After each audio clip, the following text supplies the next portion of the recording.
السلام عليكم. هذا الفيديو غادي يكون ضمن حلويات العيد، غادي نشارك معكم فيه مفلحه بكاوكاو كتجي اكثر من رائعه، كتجي لذيذه بزاف ومقرمشه ومعلكه من الداخل بطريقه سهله بزاف. تبعوا معايا الفيديو من الاول حتى الاخير باش تشوفوا معايا جميع التفاصيل، وما تنساوش تخليوا لي لايك للفيديو والراي ديالكم في التعليقات. ونبداو على بركه الله بالمقادير وطريقه التحضير. كنحتاج نصف كيلو ديال الكاوكاو.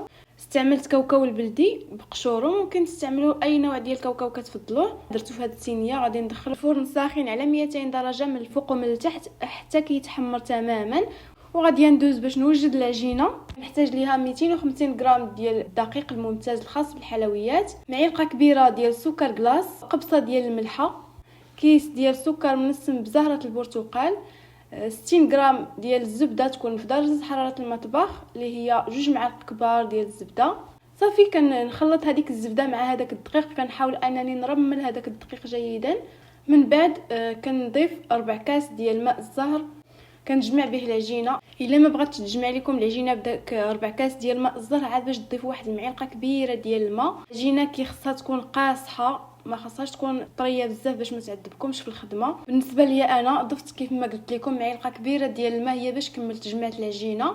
وانتم راه كيبقى على حسب النوع ديال الدقيق، راه ممكن تحتاجوا هذيك المعلقه ديال الماء، ممكن ما تحتاجوهاش. شوفوا العجينه معايا كيفاش كتكون قاصحه شاده في راسها. فاش كنخليوها كترتاح كتزيد كتطلق راسها وكتولي طريه. من بعد ما كنجمع العجينه كنديرها في واحد الفيلم اليمونطير وكنخليها ترتاح. كندوز عند هذاك الكاوكاو من بعد ما كيكون تحمر. انا هنايا قشرته وشوفوا معايا اللون ديالو كيكون محمر بهذا الشكل هذا. الا استعملتوا هذاك اللي بلا القشور ديالو كتحمروه عادي بنفس الطريقه. صافي هنا من بعد ما قشرته كيف ما كتشوفوا معايا، واخا يبقاو فيه شي حبات قشره ديالهم راه ماشي مشكل نهائيا. حتى انا استعملت هذا لانه كيجي بنين بزاف. صافي من بعد ما طحنتو شوفوا معايا كيفاش خاصو يكون. ضروري تردوا البال مع كاوكاو فاش تكونوا كطحنوه باش ما يطلقش لكم الزيت، تكون بحال شي عجينه كيف ما كتشوفوا معايا. صافي هنا غادي نضيف عليه قبصه ديال الملحه ومعلقه صغيره ديال القرفه وكاس ديال السكر كلاصي.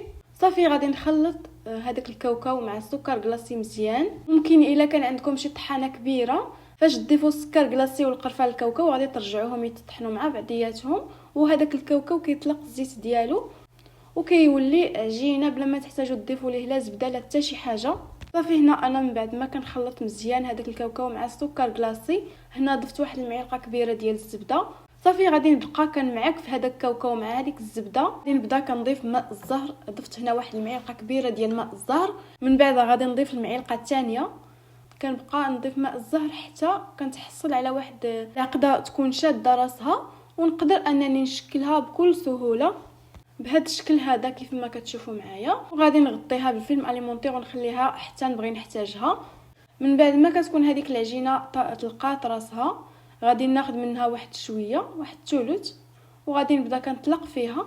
الا بدات العجينه كتلتصق لكم في سطح العمل غادي تبقاو ترشوا شويه ديال الدقيق فقط، ما تكثروش الدقيق باش هكذا فاش تجيو تلصقوها دغيا تلتصق لكم. صافي كيف ما قلت لكم غنبقى كنطلق فيها حتى كنرققها.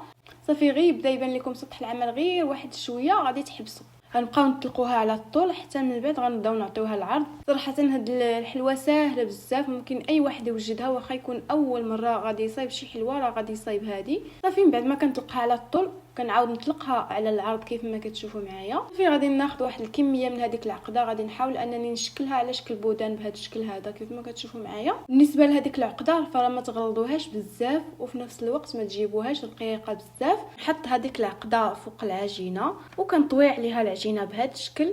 كنحاول انني نطوي من كل جهه. من بعد ما كنطوي العجينه كناخذ هذه القطعه هذه ديال البيتزا كنقطع بها، ممكن تستعملوا غير السكين. صافي كنقلب هذاك البودان بهذا الشكل هذا.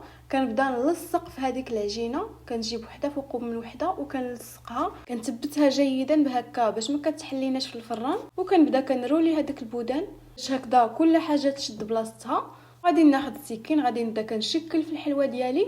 غادي نحيد هذوك الجوانب باش تجيني الحلوه مفينيه. غادي نبدا كندير اشرطه بالسكين، 1 2 3 4 5. الخمسه كنقطع وغادي نكمل بنفس الطريقه. نلح هذيك العجينه كندير 1 2 3 4 الخمسه كنقطع العجينه حتى كنقطع الحبه ديال الحلوه. وغادي نستمر بنفس الطريقه كنقطع الحلوه كيف ما قلت لكم كندير الشريط الاول الثاني والثالث والرابع والخامس، كنقطع الحلوه. ممكن ديروا حتى ل6 ديال الاشرطه الا بغيتوا الحلوه ديالكم تجيكم كبيره اكثر من هكذا.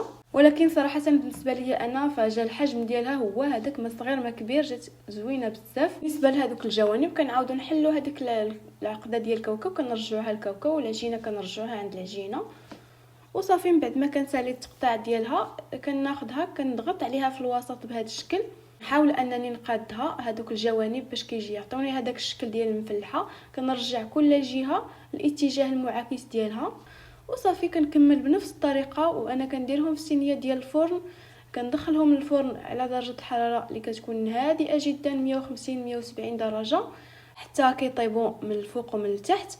بالنسبه للاسفل كياخذ واحد اللون ذهبي كيكون خفيف، ولكن من الفوق ما خصهمش يتحمروا نهائيا، يبقاو هكذاك بويض. ومن بعد ما كنخرجهم من الفران وهما كيكونوا دافيين كنزينهم بالعسل اللي كنكون سخنته من قبل.